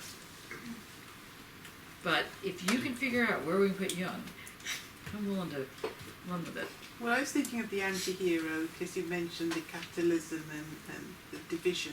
Okay, you So mean in the like very hero last and the session? anti-hero. Sure. Yeah, email me which one you want us to read. Okay. Yeah. Right. Okay. So, can we just do a quick run around? Now, remember, I'm going to ask some of you to respond to the names. Okay. So we're going to go with the names. You say something you want people to remember about you. You know, true or false. Your artwork. I don't really care where you grew up. Something, and then. Because you're going to know each other tonight. I mean, in the general sense. Okay, go on. My name's Luke, and I grew up in Slough, which is like it's a mini Birmingham. Wow. It means What does that mean? Mini Birmingham. I'm kind of on one level it means I've never had to live far away from good curry, which is Great. like that idea terrifies me. So I guess like similar microcosm in terms of like social demographics and geography as well. What brought you here? My It's close to my. It's close to my. my undergrad. Oh yeah, great. Did archaeology. Ah, excellent. My full name is Tashara Kefati. Okay, Call me Tashara. TK, sorry. TK is good. Do you like Tashara? Would you rather be called Tashara? Tashara is good if you can. Tashara. Can everybody say Tashara? Tashara. How hard is that? How do you spell it? T-U-S. T-U-S. C-H. A-R-A. Alpha Romeo Alpha. That's good, Tashara. Sorry. Okay, and Originated from Thailand. At the moment, I'm the artist in residence at the Birmingham Museum, Gallery 16. great. Okay, so you're an interloper. That is good. No problem. How did you sneak in? Over here, Yeah. I'm MA Fine Art. Ah. Okay, that's the other side. Okay, so you didn't sneak in. Okay, excellent. Hi, I'm Bailey. Did you say Bailey? Bailey? Yeah, B-A-I-L-E-Y? B-A-Y-L-E-Y. Sorry. Okay. Yeah, originally from the Midlands, but I've just moved back from London. So Oh, in fact, I was on your interview panel, wasn't I? Yes, that's right. Yeah, just moved up from London. So I've been living there for a couple of years. So back in the Midlands, living in Derbyshire, and I've also been teaching for the last few years. And now I'm back thinking about me and my artwork again, and it's Oh. not scary at all. Good. Not Yeah. yet. Yeah, no, yeah. Good. And what's your favorite music?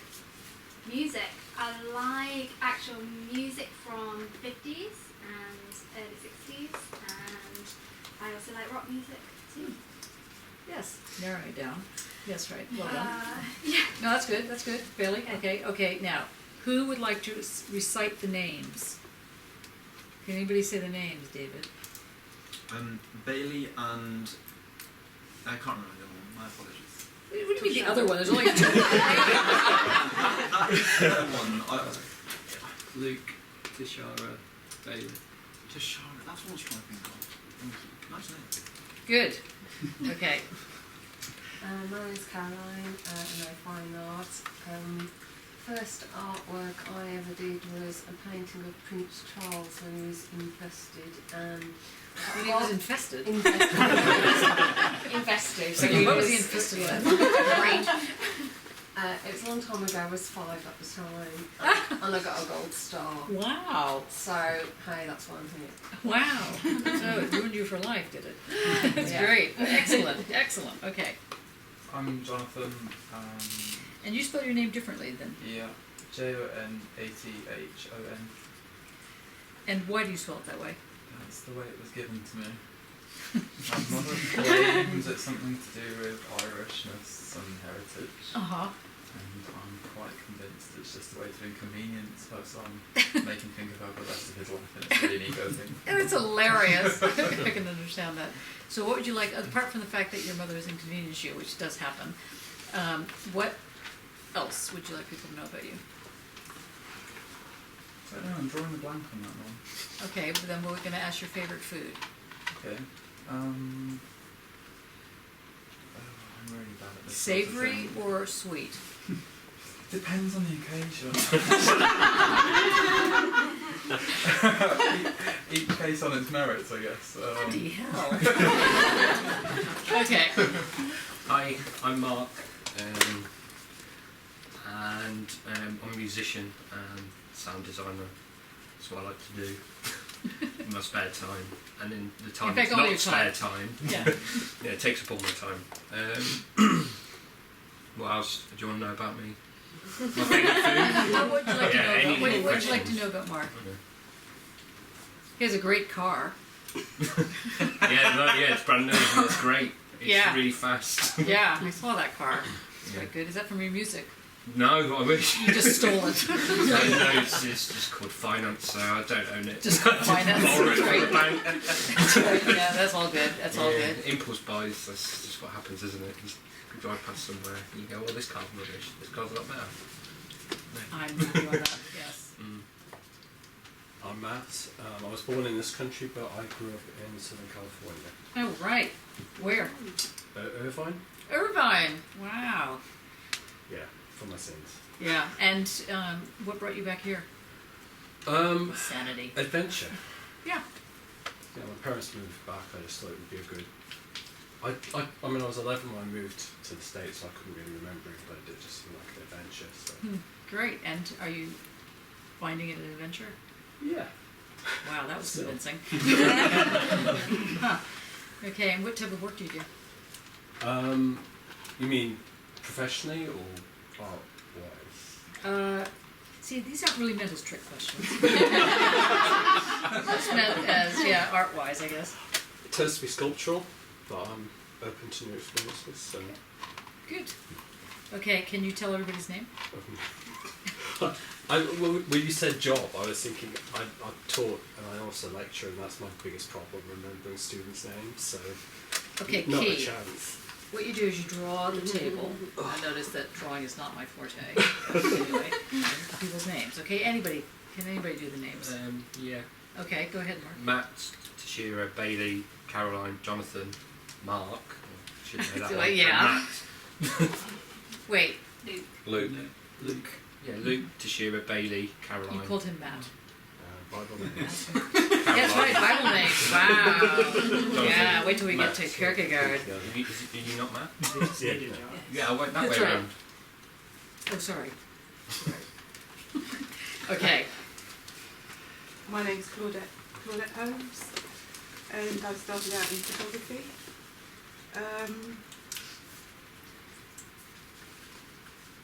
Well, I was surprised to hear that you were a drummer in a band. We're not talking about me. Were Were you a drummer? No, but I went to have my album signed by Motorhead, and the drummer asked me to be his girlfriend. Wow. And what happened? I was 17 at the time. And? I said yes. Of course I said yes. Brilliant. That's brilliant. How long did it last? 4 years I was his Birmingham girlfriend. Well, you was Birmingham Well, it was quite an adventure. I did meet his mum and dad as well. But, you know, I mention it because, like, we've lost both Lemmy and him in the last few months, and that was a very, very sad moment for me, actually. I bet. Wow, well, that's fantastic. So we're pretty close, and Motorhead, how obviously fabulous. I spoke to Lemmy as well. Wow. So, but it was an everybody adventure. near Claudette is very lucky. You're royalty, rock royalty. It was a long time ago. A very long time That's ago. great. What brought you here? Here. Because I'd got to that precipice with my work, and I think all artists hit that wall where you just cannot see where you're going. Yeah. And you either topple over the edge or you step back and start looking inside. So I spent a long time doing that, and that's how I got into the philosophical side of things. And that's what brought me here, and hopefully I'll be more practical in my creativity. Great. Good. Yeah. In the back row. I'm Lily. I'm from Leeds originally. Came here like 6 years ago to do VisCom, and then I do handmade collage. You had this whole thing on amputated nature. Oh yeah. That was a really good expression. I was very impressed. I'm a bit obsessed with Marshall McLuhan and David Cronenberg. Yeah. Good combo. Yeah. So anything like that I'm really into. Have you seen Rabbit? No. Oh, early Cronenberg.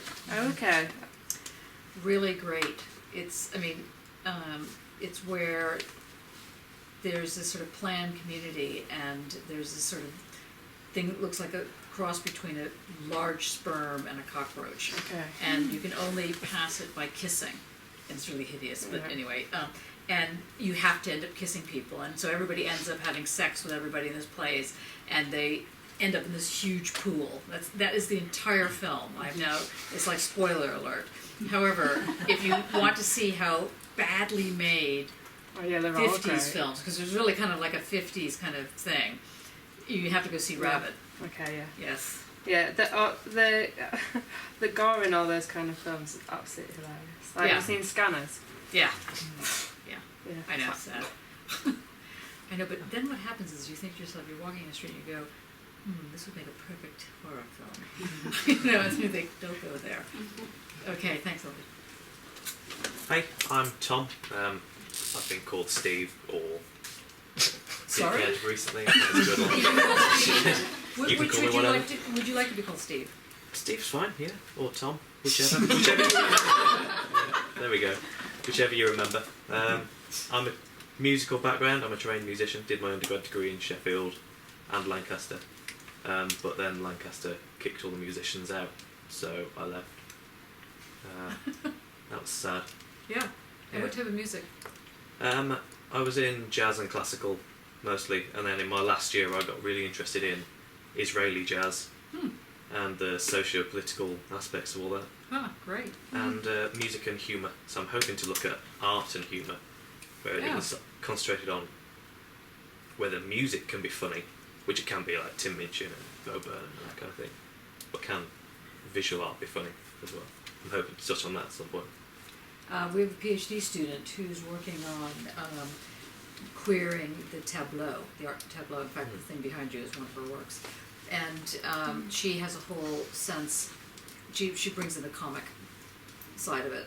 And there's also a lot of other people you can talk with. Okay, Cool. Tom or Steve, or Tom and Steve, maybe two people.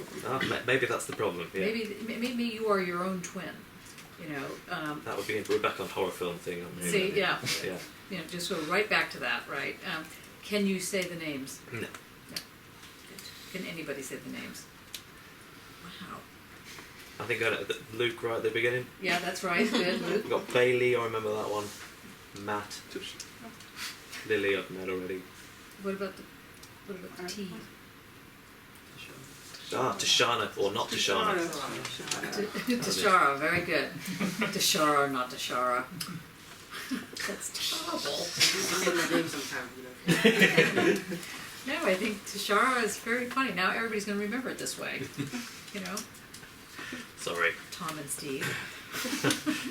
Okay, and? Was that Matt? That is not Matt.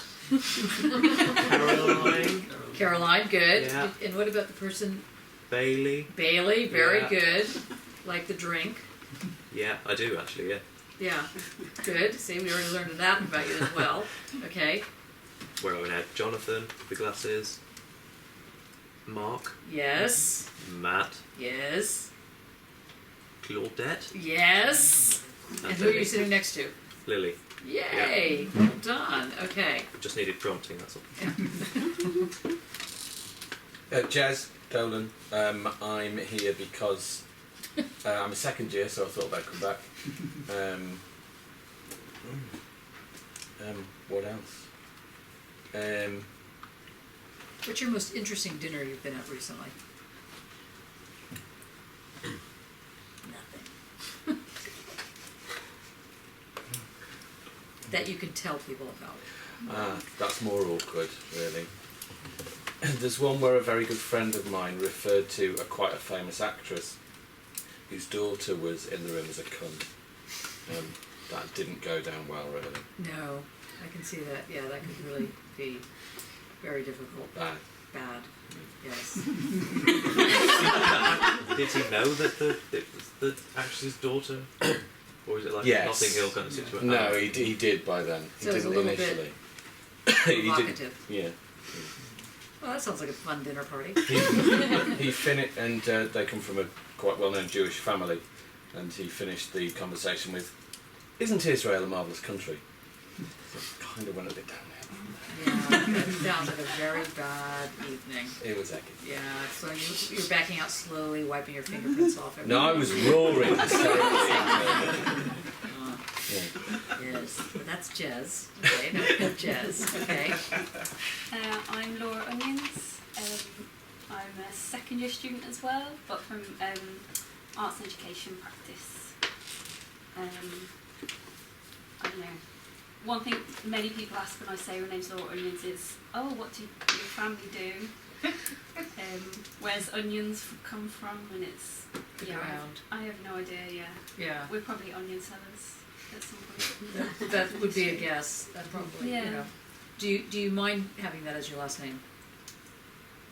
No, actually, I quite like it. Yeah. Yeah, I've heard all the kind of, oh, you make me cry, and springy Spanish, onion barge, I've been called onion balls.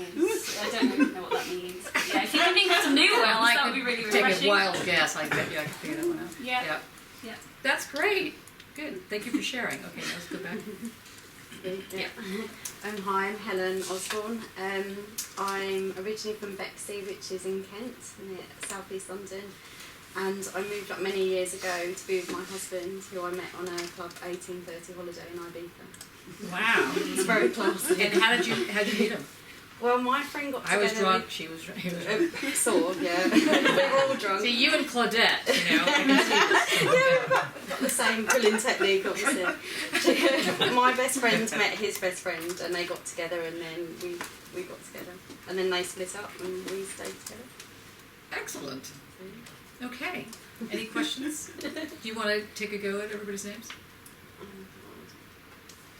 Try not to sound sad about it. Laura, Jess, Tom, Lily, Claudette, because you've got your badge on. Matt, Jonathan, Mark. Starts with a C. Carol. Line. Caroline. Bailey. Tashwara. Luke. How do you say his name? Not Luke.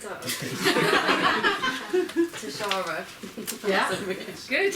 Excellent. Well done. Half there with help though. Okay, that's all right.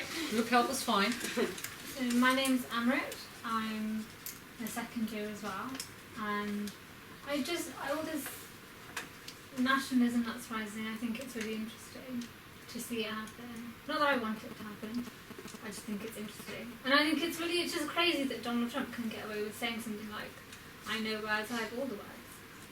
What does that mean? What did he say? He said, one of his speeches, he said, I have an Ivy League education. I'm very highly educated. I know words, I have all the words. And then he carried on and he said, but the best word is stupid. But it's like, you can just say that you know all the words and it's great. I mean, no one argues with you. Have you seen Trevor Noah? Has anybody heard of Trevor Noah? It's spent at the Daily Show. He's hilarious. If you go on YouTube, look up Trevor Noah and his comments about Donald Trump being a comedian. It is so funny. He says, I finally figured out Donald Trump. He's actually a comedian. And he's always doing comedian, and that he's thinking of building a wall for him to stand in front of. So, and just do his comic routines in a basement that is like guarded. There's a thing where he talks about building the wall, and he's like, oh yeah, I can make it 30 foot, 40 foot, 50 foot. And then he said, there's no way they can. And then he starts like reasoning it out in front of this audience, and he's clearly not thought about it. And he says, oh, so no one can get over, well, maybe unless they have a rope. And then he just carries on really quickly. I know, it's just unbelievable. You know? And when he says, oh, I could shoot you and you, and I'd still have loads of voters. I know. It's just like, I don't understand how it is that he's even here. He's in the first season of Sex and the City, that's why. He's what? He's in the first season of Sex and the City. He is? He is. As what? He is. There's like a moment. I almost hate to ask. There's like a moment where she's like, why is Donald Trump here? And he's like, come Martha, it's Trump Towers, you know where it is, kind of crap. But yeah, he's in that. It's crazy, right? Yeah. I remember him when I was younger, he was in WWE. I used to watch that when I was younger. He was. And I think that's where he's learned all of his political moves. Probably. In wrestling entertainment show. Yeah, that's so. I knew somebody who used to write for that show. It was just amazing. I said to her one day, what do you do for a living? She says, oh, yeah, I write for WWF. So you're kidding? They have a script? Of course they have a script. Anyway, okay. Hi, my name's Julie O'Neill. Originally from the northwest coast, just below the border with Scotland. In about 2 weeks, I'll have been in the West Midlands 20 years. Wow. It wasn't intended to be that way, but yeah, so I done my undergraduate in Wolverhampton nearly 20 years ago. And what made you stay? Or anyway, not leave? First commission before I graduated, and then another one overlapped, and then it was at the end of this project I'll leave, and then another project. So it happened a bit like that. And do you like it here? Here, as in, it's not an existential question. It's like, you know, like the West Midlands. Yeah, I mean, Birmingham's a convenient city. Yeah. Geographically very convenient. Yeah. I have a bit of a love-hate thing with cities generally. I think I've Yeah. lived in quite a few cities. In some ways, my soul is always still beside the coast, I think. Yeah. Next to mountains. But yeah, I like quite a lot about the city as well. Oh, nice. Interesting. Hi, I'm Bianca, and the only thing I can think about to tell myself about is that I can't ride a bike. You can't ride a bike? No. Wow. I can, I choose not to. Oh, you can, but you choose not to? Yeah. Wow, why? I fell off a cliff when I was little. You fell off a cliff? On a bike. Oh, I see. Okay. Didn't just like tip over. Wow, that seems wrong. It was. And you obviously survived. Did you hurt yourself? I got a 2-inch piece of glass stuck in my hand, which I pulled out a few months later with tweezers. A few months later? Yeah. I decided not to go to the doctor because I was a child and I refused. But didn't your folks... I was on a school trip. But they were... Okay, what were the people doing? Were they just stoned out of their heads? Going, oh, that's so beautiful. Look at that hand. I think I didn't show them, if I remember correctly. Wow. What do you have in your hand? Nothing. Yes, it's like, what do you have in your hand? Sweet Mars. Wow. Huh, what type of bike was it? I cannot remember to save my life. It was just a little pedal bike. Huh, did it have brakes on it? I didn't check. Okay, so you might want to get back on a bike. Okay, maybe not. Okay, can you tell everybody's names? I have the memory of a goldfish, so probably not. How about the person sitting next to you? Juliet, I think. Julia? Close. Anybody know the name? Julie. Julie. Julie, Jula, Julie. Good. Okay. I'm David. I'm a graduate from here, graduated this year. Originally from Liverpool.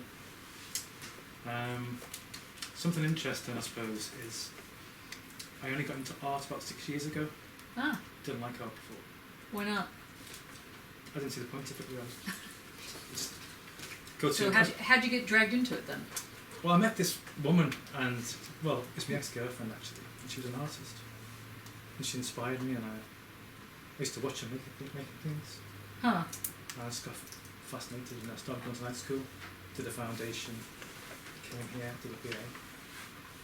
So yeah, I'm here because of her, I suppose. Huh. Does she know that? No, I think she does. And she's my ex, so.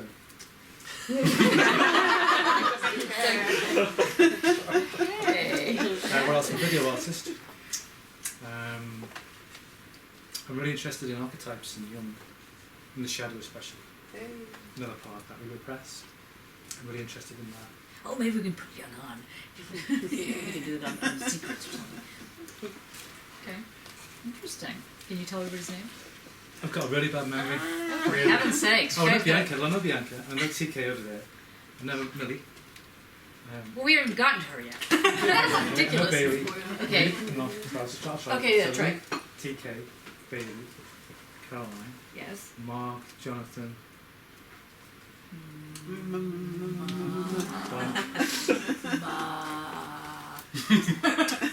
Martin.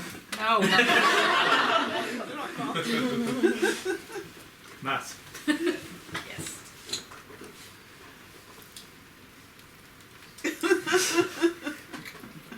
Oh, sorry. Claudette. Claudette, sorry, yeah. I don't know, sorry. I did try. Oh, Lily. Tom, Helen. Jez. Amrit. Laura. Julie.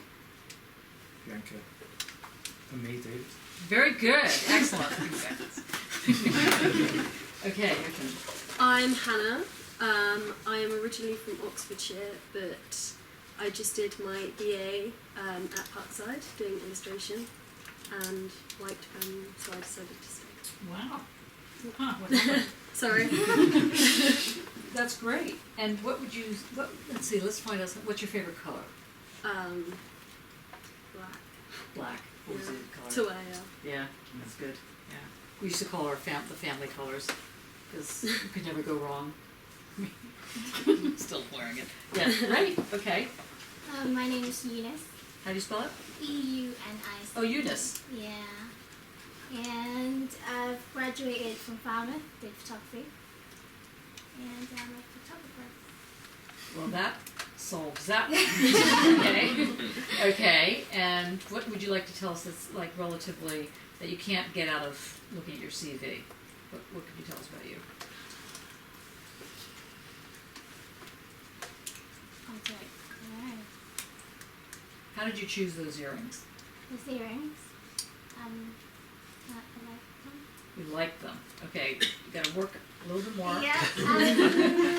I've lost the other pair for each one, and these are the only ones left that are not hoop earrings. Oh, so you don't like because they don't match. No, they don't. See, that's great. Sad that I notice these things. Yeah, no, I think it's because I've got a bigger hole on the other ear, and I want to cover it with this one. Oh, I see. So it looks like that it doesn't have a bigger hole. That's very interesting. See? I think that's we've learned something tonight. Thank you, Eunice. That's very good. Can you tell people's names? Hannah. Good. D, a D word. Dave. Vid. David. Bianca. Julie. Amrit. Claudette. No. Oh, sorry. You've missed somebody. With an H. Ends with an N. I'm going to just add some faces. Helen. Yes. There's Lily. Yeah, there's Lily. Steve. Or Tom. Jess. Remember Onion? Yeah. Great. End up being called onion balls. Great. Okay, Laura. Laura. What about this side? So it's like Claudette, Matt, Jonathan with an O. With an O, good. Yeah. Yes, that's good. Mark, Caroline, Bailey, Tashara, Luke. Very good. That's excellent. Okay. My name's Alice. I graduated in photography in 2012. Two photographers. Okay. I don't really know what my interesting piece of information to share is. Oh, tell us about your scarf. My scarf was a last minute pickup because so many it are. looked a little bit cold, so I thought I'd just grab this. But yeah, I quite like scarves.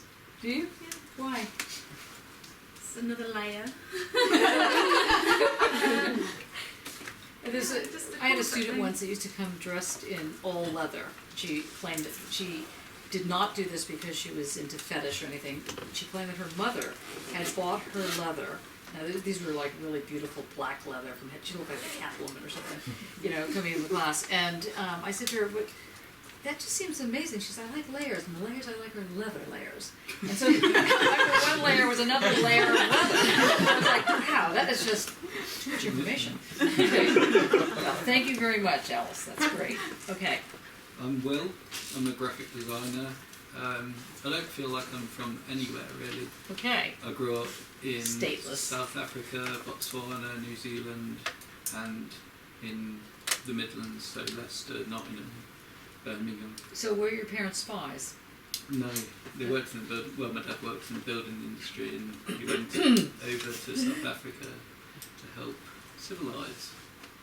Wow. Yeah. Did you like moving a lot? Yeah, I got used to it. I've moved since I've been in Birmingham. I've lived in 4 different places. Since you've been in Birmingham. That's good. So you probably know how to pack. For 5 years for locations. Yeah. Did you ever get any fun diseases like malaria or anything? go on any of the safaris?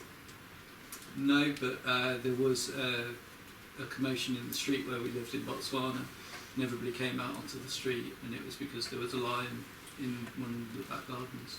Because our back garden went onto the Kalahari Desert. Wow. So it was because my dad got a place on a building site, so they build for the people that were working there, Amazing. and then build the estate. Huh. So, That's yeah, great. That's my They earliest didn't memories. kill the lion, did they? I don't know. I imagine so. Oh. Yeah. Okay. The good news, the bad news. Yeah. Okay. It is amazing. Wow, they're amazing beasts. Yeah. Thank you. My name is David. We keep saying I graduated. So yeah, I was on the BA, not a year, but a year ago. So I graduated. This is my second year on the MA. Talk about your hair. My hair. I got tired of being mistreated because I had long hair, and I really, really dislike short hair. On me. Should point that out. And so I wanted to, yeah. You ever seen Anakin Skywalker in the second in episode 2 of Star Wars?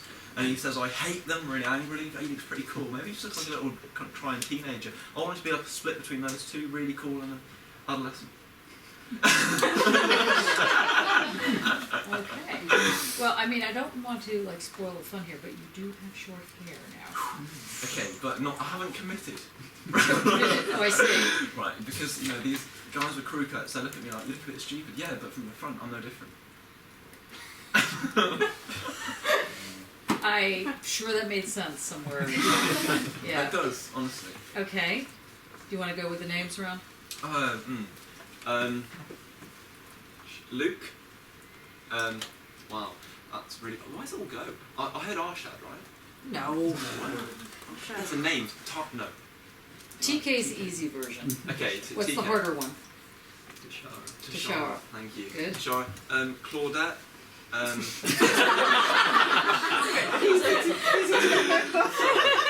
Carolina. My view here. There's a lot of people. I heard Matt. Not who he is. Matt. There you go. There's Amrit, Lily, Jez I know, Steve, John, Bob. Tom. Like a pack of Starburst full of names. That's right. Steve was everyone. How about the person by the filing cabinet? I was looking around to see who that was, and then realised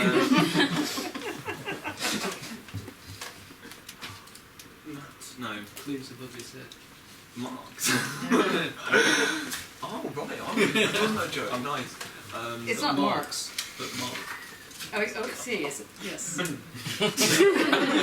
Okay. Okay, moving swiftly on. So you got Jonathan, right? Did you get Jonathan? No, Jonathan with an O. Although I know it's both of them is Jonathan. Is it without a H? Is that No, where it's with a H. With a H. Yeah. So, but Yeah. doesn't all Jonathan have an O? It's another O. J-O-N-A-T-H-O-N. So Jonathan. Yeah. You ever thought of going by Thon? No. We'll give it due consideration. We'll consider it. Okay. My name's Darren. What can I say about myself? I set out to go to art school at the age of 16 and finally got there at the age of 40. Wow, that's great. You don't look 40. It was a long walk. Yeah. Very lonely, but yeah. And what finally got you through the door? I finished my BA this year, graduated this year in Leicester, and 3 of my tutors said go to Birmingham. Very good. So, We like them. We paid them well. Okay, so tell us something about yourself that's not that self, that something else. I'm a dad. My son's about to turn 16, which is quite scary. Very scary. Is he is he human? I mean, does he have is he turning into an artist, or is he? He's a musician, and we're going to gigs together. We're going to see the Damned and Peel in the next few weeks. Oh, that's great. He's kind of turning into a little punk rocker. Oh. Yeah, very good. Thank you. Hi, I'm Millie, and Hello. Hi. Poor Billy. She's on second Interesting last. thing, I grew up on a plant nursery in the middle of nowhere. You grew up in a what? Plant Oh, nursery. yeah, sorry. Yeah. Well, that's not uninteresting, or is it? Do you know about gardens then? Vague. Vague. Try to do everything. Then how did you escape? Did you escape the plant garden? Went and did a fine art degree. Okay, that sounds good. Complete opposite. Okay, what brings you into the philosophy class? Interest. Just Good enough. curiosity. Okay, that's always a good reason. Excellent. Okay, Millie. Last but not least, we have Jack in the corner. Yeah, hello, my name's Jack.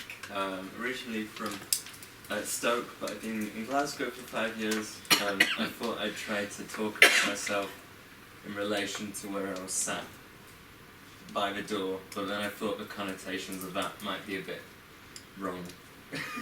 What? Because you want to escape? It might be that I want to escape. I'm a bit dangerous. In a rush. Wow, I don't think I would have come up with that one. Yeah, that's why I chose not to do it. That's right. Yeah. But you might be dangerous. I could be. You could be. Yeah, this might reveal. Okay, this will reveal. Not quite the secret, but yeah, we'll work with that. Okay. Good. Okay. Ready to now have the lecture? Johnny, could I borrow one of your pens? Sorry, my pen seems Yes, to no, have one can, vanished. you want one of the ones that have ink in it, and then that kind of here, write that down. If you want, there are things to play with here on the table, and draw. The crayon here, we can use that over there, in case you guys want. The crayons are not so good, which is why I broke down and stole these. They were laying around. Okay, let's begin. Now we have 30 minutes. Here's what I'd like to bring to your attention, because we're going to read this again next week, and then I can read it right now. When in the lecture hall I mentioned that Kant wrote a piece called he answered the question, what is the Enlightenment, which you will read about.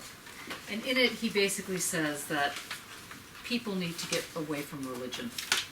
They need to get away from believing that someone else can tell them what to do.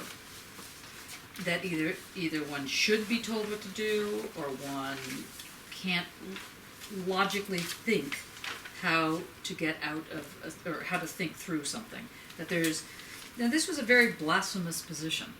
Well, first of all, that was factored against religion to start with, but it was blasphemous also in the sense that God was the purveyor of truth. This was this is the basic position. And the Enlightenment ushers in what's called secularism. secularism, secularism. And to be secular means that there's an insistence that the church and the state are two different things. And not only that, that this whole question of knowledge is that people have the ability to have knowledge, to be knowledgeable, to create. But really, not so much before the Enlightenment. It's not like Tuesday at 4 o'clock, 1797, this happened. It's a process. But before the Renaissance, really, which is a little bit further back, an artist could not call themselves creative. That would be blasphemous. Because the only entity that was created was God. So, or gods, depending on your, take on the situation. So, there was something happening over a period of hundreds of years that the paper wanted to name. They wanted to call. They wanted to see what's going on. What is this split? And just like we feel right now, Amrit was talking about the rise of nationalism. You can feel it in the air. You can feel that no matter what someone like Trump says, it just seems like a foregone conclusion he's going to win, or something like that. There's like these winds that go on that you could be laying down the street and people just step on you and go over. So how do you name that time period? How do you recognize it? How do you see it for what it is? So the paper put out a call. How do you name this time period that was going so much against the church, with Galileo and, you know, the sun and the moon, and I mean the earth, and, you know, the earth is going around the sun and not the other way around, and so on and so forth. All these things kept chipping away at the fact that there's a little bit more to the story than God creating the world, and that no matter what happened to you, it was God's will. And that, Kant was saying, is not true. But he had to say it in a way, without getting himself killed, he had to say it in a way that people could also hear. Because you're talking to an environment that is still quite religious. So the question was how to talk about this word called maturity. And he basically said that people that believe that they need to be under this, the thumb, as it were, of a priest or a father or a brother, are forced to remain immature. He calls it immature.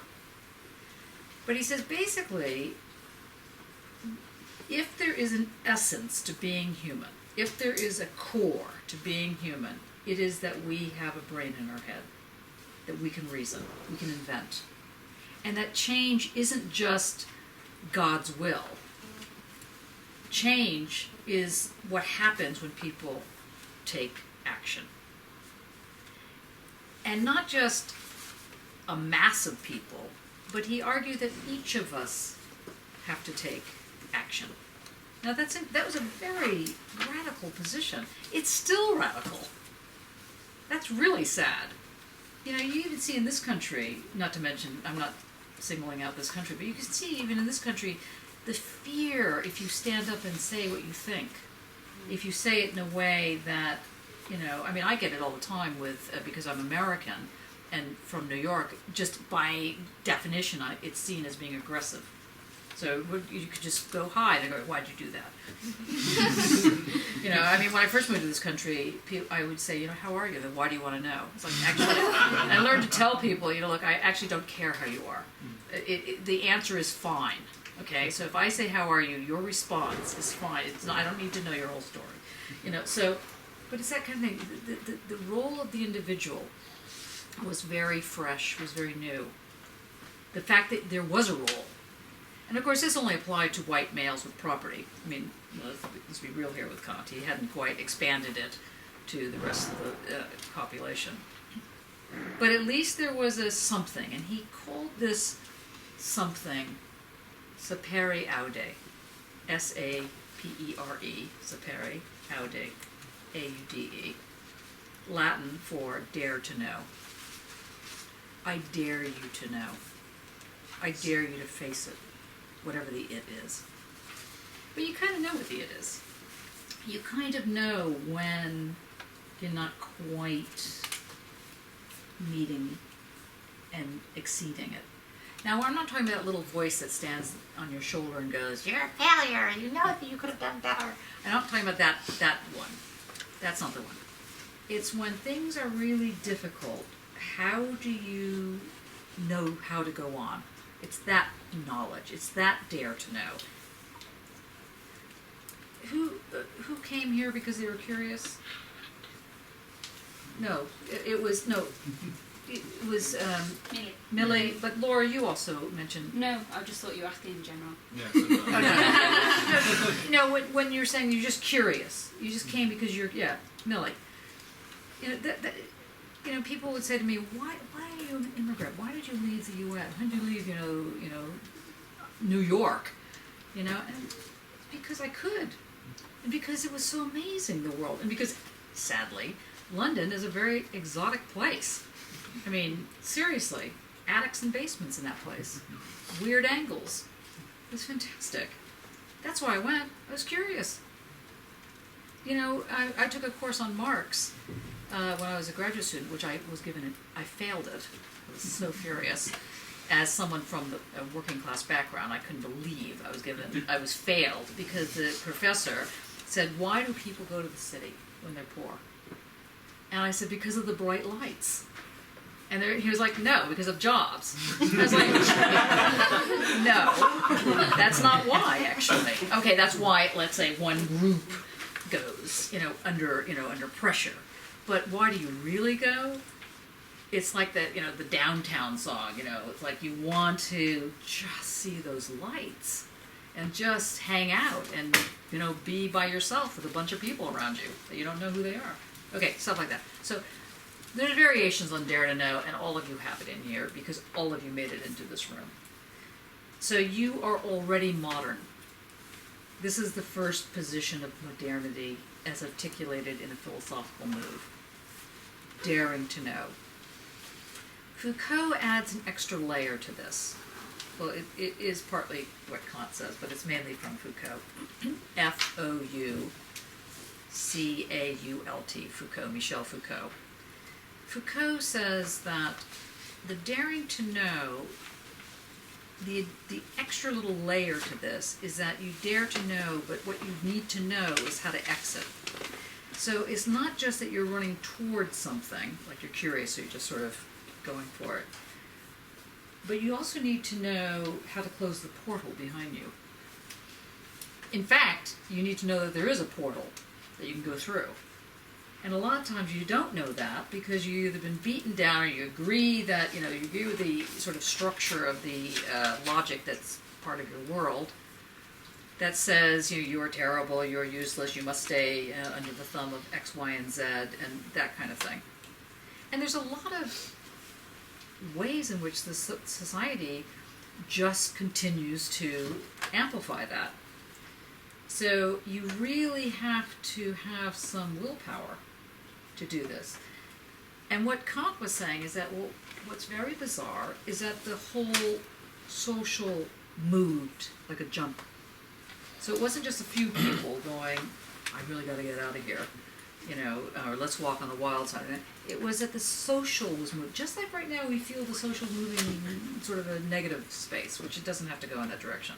This is not a fatalist position. But it is to remind you that the bottom line is to this superiority. So that's the first thing tonight that you have to take home with you. The second thing you have to take home with you is a very early form of logic called telos. T-E-L-O-S. Now, telos is probably the first formal form of a dialectical move. And it has three parts to it. It has the start, it has the goal, and it has the process, which sounds kind of stupid and straightforward, but believe me, it's more complicated than that.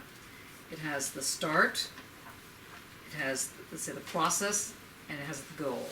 Now, it's very connected to this exit thing. So the goal, and here's where the telos starts getting complicated, the goal comes back around and gives meaning to your start. So, for example, you're an MA student. Your goal is to get your MA. That comes back around to give you more gravitas to your start, give you purpose to your start. So your goal becomes the push to your start. Make sense? So goal is push to your start. And then you start, and that's your path. So you have a start, you go on a path, which could be called a process, but it's a path, and you get to your goal, but the goal comes back around. Just remember this word, or this phrase, back around. It comes back around and gives you your impetus to go forward. Now, as it turns out, that little mechanism is behind most of your decisions if you're a modern. If you have become a modern person, it's in the DNA of the culture, this notion that you have the goal, which then comes back around and pushes you forward. So there's little versions of that. Like, for example, a baby is born. If it's a girl, they get pink. If it's a boy, they get blue. Do you know that in the 18th century, boys got pink and girls got blue? Do you know why? Because pink is a softer form of red, and red was virility. And blue was considered cold, like all women. Oh, the nasty. The mother, honestly, who made this stuff up? You just want to just... Anyway. But in these days, it's blue for boys and pink for girls. And you are given a road. And the road is, if you're a girl, you are to become straight, a heterosexual girl that gets married, comes back around and gives the children out, you know, it does this is your path. If you're a boy, it's a very similar path. You get married, you know, and comes back around, there's certain things you've got to do. You know, little boys are snails and tails and puppy dog snails or whatever the phrase is, and girls do something else. I remember when I was growing up, I hated dolls. I mean, I was basically, after a certain point, I was brought up as a boy, which is like another whole issue, but, you know. And I remember sitting in my room, and I counted all the dolls I was given. I was like, ill, you know, and there were 100. I had 100 dolls, and I couldn't believe it. I didn't, no trucks, no nothing, just dolls. And I would say to my parents, you know, I really don't like dolls. And they'd go, yes, but you're a girl. So I came to realize, in my case, that I didn't have a problem with being a girl. I had a problem with the rest of the world's version of being a girl. This is what my problem was. Who knew? And the same thing with men. You might not have a problem with being male, but you're having a problem with the rest of the world's version of being male, or gender, whatever gender specificity you happen to be hanging on to, which there are more than 2. You know, in fact, there's more than 3 or 4. But anyway, I digress. So the telos is very strong. It's very strong. It's in the DNA of the society. And that's just the easy version of the telos. You're going to get your MA comes back around to give you purpose. So the goal gives you purpose, it pushes you forward on your path. And now we come to the acorn in the tree. If you are an acorn, I mean if you are an acorn, but if you have an acorn, and you water it properly, and you put it in the ground, and you take it care, and you love it, and so on and so forth, what happens to that acorn? This is not a trick question. What? It becomes a tree. And what type of tree does it become? An oak tree. It will not become a cherry tree. It will not become a Maserati car. It will become an oak tree, because the essence of that tree is in its seed, called the acorn, which unfolds and becomes the oak tree. And the oak tree gives meaning to the seed. And it gives more than meaning, it gives instructions. It's not just meaning, it tells you how to live. Water it this way, don't water it that way, and you'll have your tree. And that's what you'll have. And that's fine.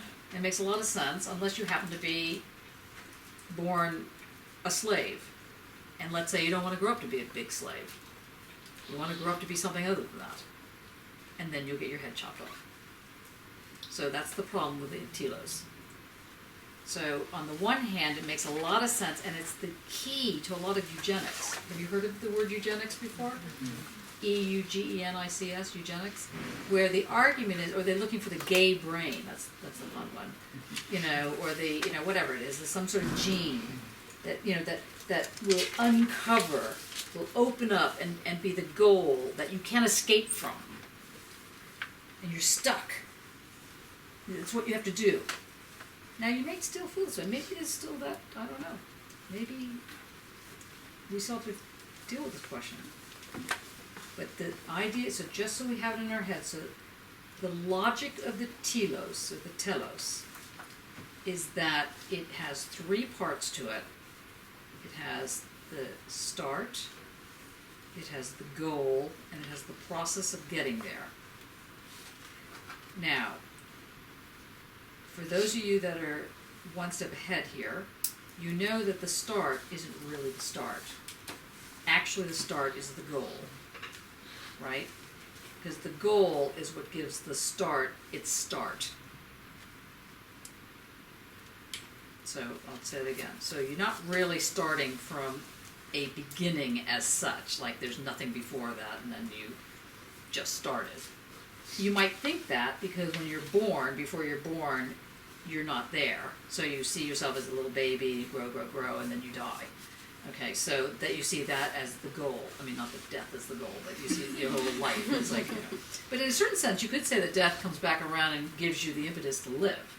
I mean, that's, anyway, not everybody has that impetus, but you know, the point is that you end up thinking in a linear way. You end up thinking that the beginning is when you get born. No. The beginning is the goal, the purpose, the end, and it comes back around and pushes you forward. Good news about that is that there's a logic to how that goes, so it's not just a conviction or your opinion or just something you think about.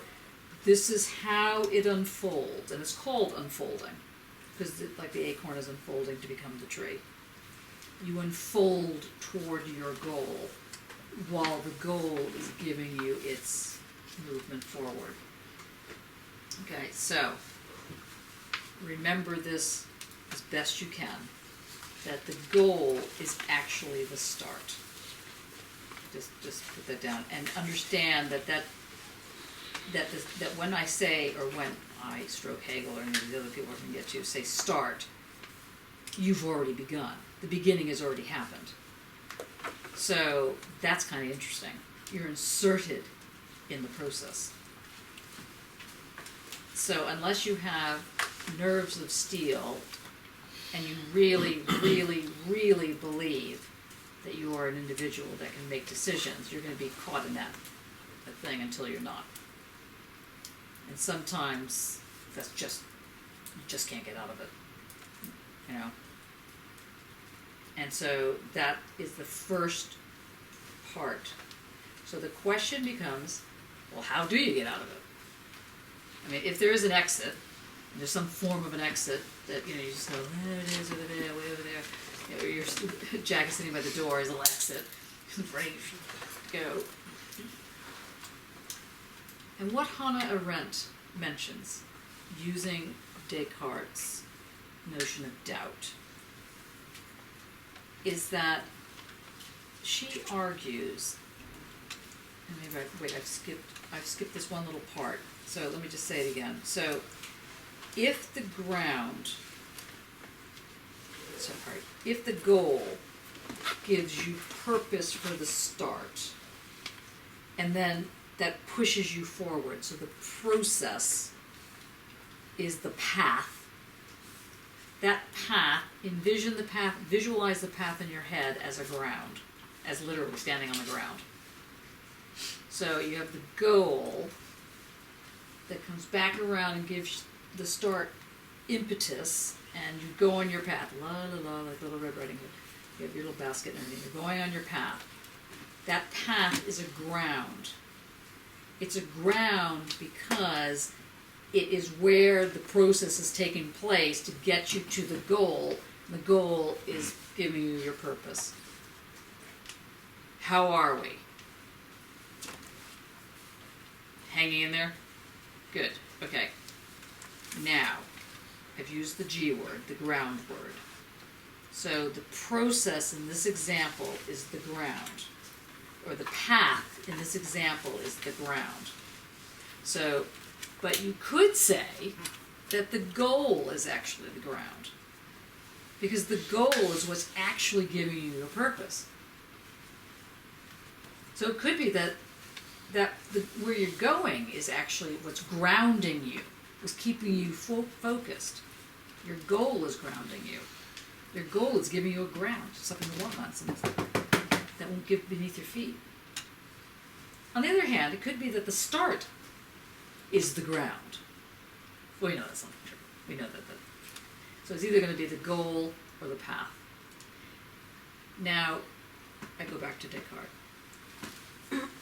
Descartes makes the argument, I think, the famous statement, I think, therefore I am.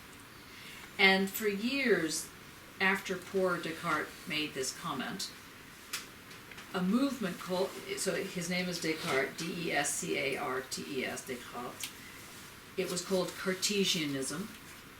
And Cartesianism, when interpreted by one set of very strong philosophers, meant that it was a separation of mind and body. So Western civilization or Western rationality saw the brain and the body. They're separate things. But actually, Descartes, a different reading of it anyway, Hannah Arendt's reading of it, is that there is no separation between the, I think, therefore, the whole body exists. She says, well, you know how you can get away with that? Because I can ask myself, what do I see in front of me? And I can say I see two hands. But how do I test what I see? How do I know that I'm seeing two hands? How do I know I'm not in a dream? How do I know that this is actually reality? So you can doubt that your hands are in front of you. You can doubt that this is reality. But the one thing you cannot doubt is doubt. That you can't go further back than doubt. That's as far back as you can go. So what Arendt argues is that doubt becomes the ground. Now, we're at 2 minutes before the hour. We've just done 300 years of 30 minutes. Going through it at a rate of knots. If, like, is the first time you've heard this kind of stuff, we've only done 30 minutes of it. What we're going to do next week is you're going to reread these little paragraph things. You're going to take a look at the I.L. Weisman. So, because we're going to put that into this question of drone warfare, surveillance strikes, and we'll look at Dear Wendy in the context of this, okay? Any questions so far? Great. Speechless. Okay, 8:30. Is that okay to end at 8:30?